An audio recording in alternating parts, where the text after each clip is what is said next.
Assalamualaikum warahmatullahi wabarakatuh dan salam sejahtera bagi kita semua. Ketemu lagi sama Bapak.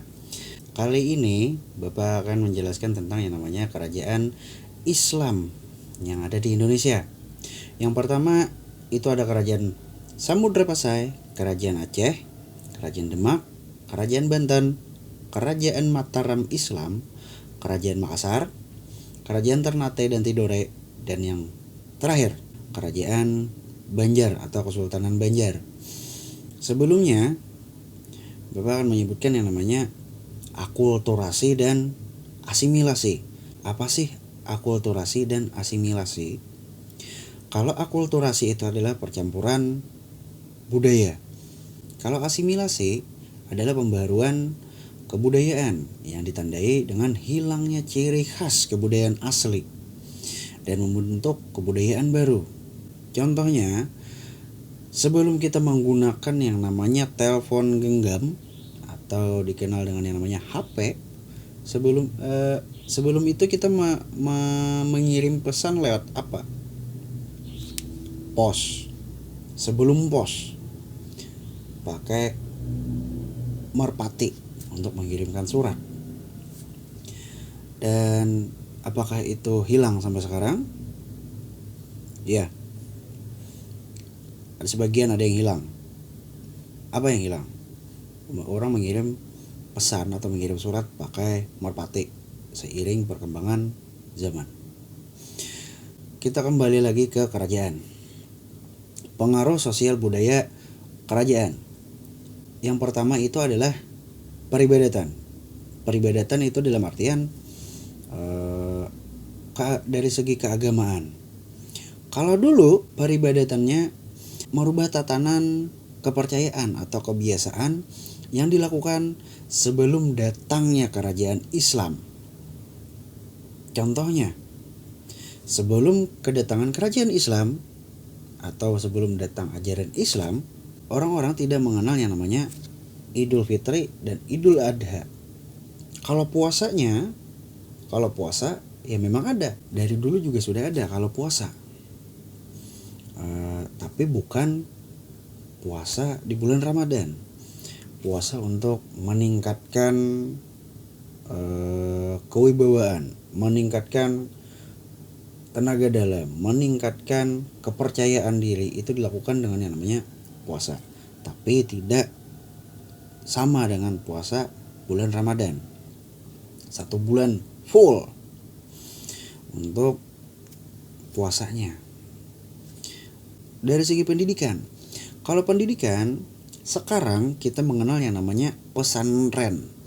Kalau dulu bukan pesantren tapi pesantrian. Nah, itu pada awalnya dilakukan untuk dakwah, yaitu untuk menyebarkan agama Islam yang letaknya di sekitar kota pelabuhan. Kenapa di sana? Karena itu tempat bersandarnya atau tempat transit para kapal-kapal dagang. Nah, itulah yang menjadi target untuk dakwah. Mereka menimba ilmu agama dan baca tulis Al-Quran. Yang utama dari sana adalah membaca dan menulis huruf Arab. Nah, yang ketiga dari bahasa dan sastra. Bahasa cuma ada satu, bahasa Arab yang dipelajari di pesantren tersebut. Apakah bahasa Indonesia, bahasa Melayu itu tidak dipelajari? Bahasa Indonesia belum. Kalau bahasa Melayu mungkin, karena sehari-hari mereka menggunakan bahasa Melayu. Sastranya itu adalah Al-Quran, terbaik sepanjang masa. Oke, selanjutnya peninggalan kebudayaan.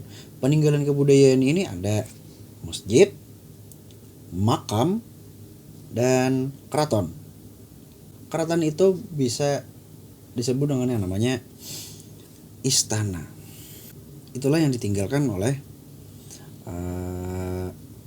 kerajaan-kerajaan Islam pada zaman dulu.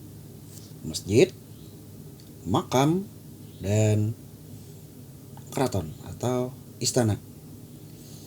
Dan yang selanjutnya adalah pengaruh ekonomi. Bagaimana sih pengaruh ekonomi di sini? Yaitu peningkatan dari sektor pertanian. Pertanian ini bukan hanya menanam padi, tapi juga mereka menanam yang namanya jahe, pala, cengkeh, dan rempah-rempah lainnya. Nah, bisa digunakan atau bisa dijual lagi kepada para pedagang. Cukup sampai di sini dulu.